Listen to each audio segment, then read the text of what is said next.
Hey guys, Redstone Ben here today.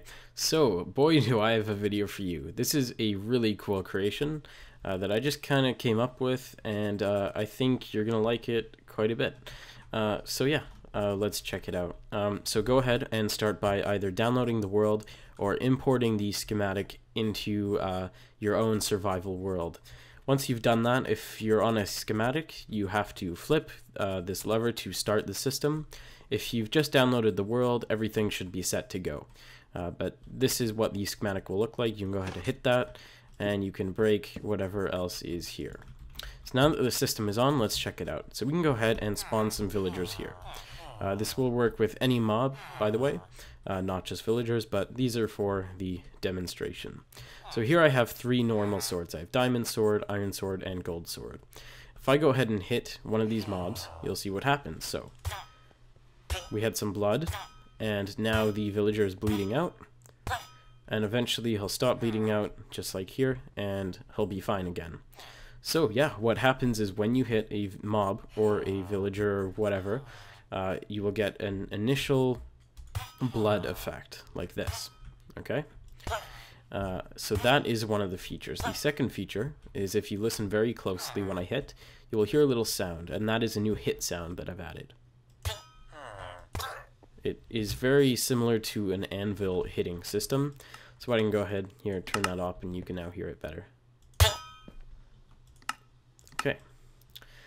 So, the second feature is bleeding out. So what happens is after you hit a mob, for a period about 6 seconds long, I think, they will slowly bleed out. Every time they take a hit, you will see the blood particle effects, a hit sound will play, and they will be damaged slightly. Their health will go down. 2, 3, 4, 5, 6, as you can see. So now, second hit, he should be gone. This works for all 3 metal swords, so gold, iron, and diamond. Now you can disable this functionality for all of the swords, for just one sword, or a different combination. So say you only want it to work on diamond swords, you can do that too. So I'll show you the settings for that later. But yeah, as you can see, they will bleed out and take damage at the same time. And now I can just finish them off with my fist very easily. So now let's look at the settings.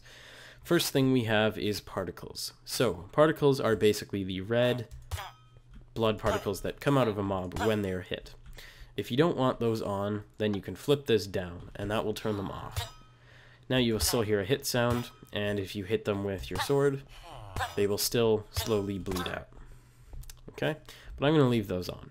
Second setting we have is sounds. So, sounds is the hit sound that you hear when you hit a mob. So if I turn that off, it's like that, but if I turn it on, you'll hear the little ring.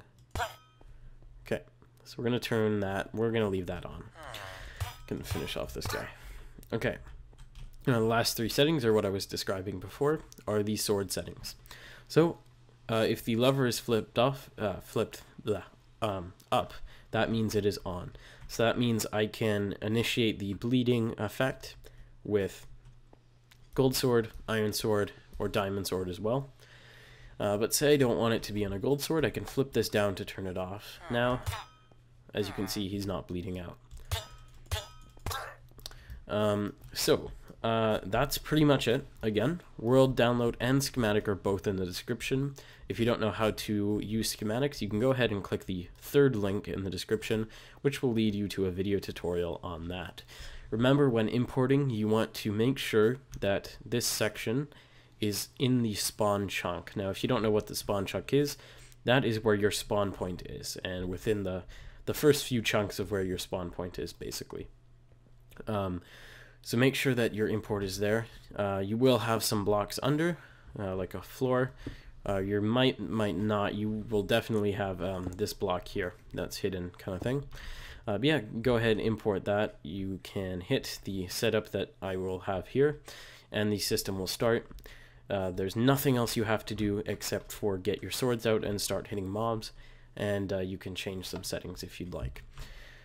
So just for some more tests, I can show you with some different mobs. So here we go. As you can see, I can hit a creeper. He will slowly be damaged. I can hit a cow. He will also slowly be damaged.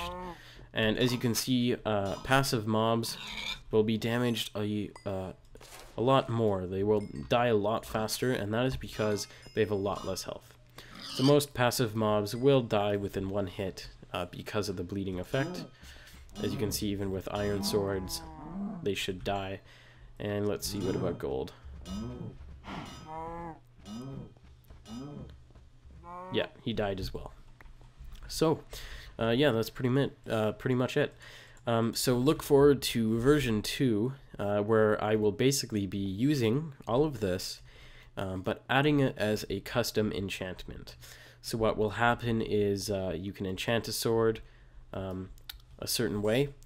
It's almost like an enchantment. I'm not going to tell you why, because it's actually kind of a cool feature that I'm adding. It's sort of like an enchantment. So if you enchant that sword with this new method, then it will become a sword that can inflict bleeding damage. But yeah, hope you guys liked the video. Remember, links in the description, and I'll see you next time. Peace.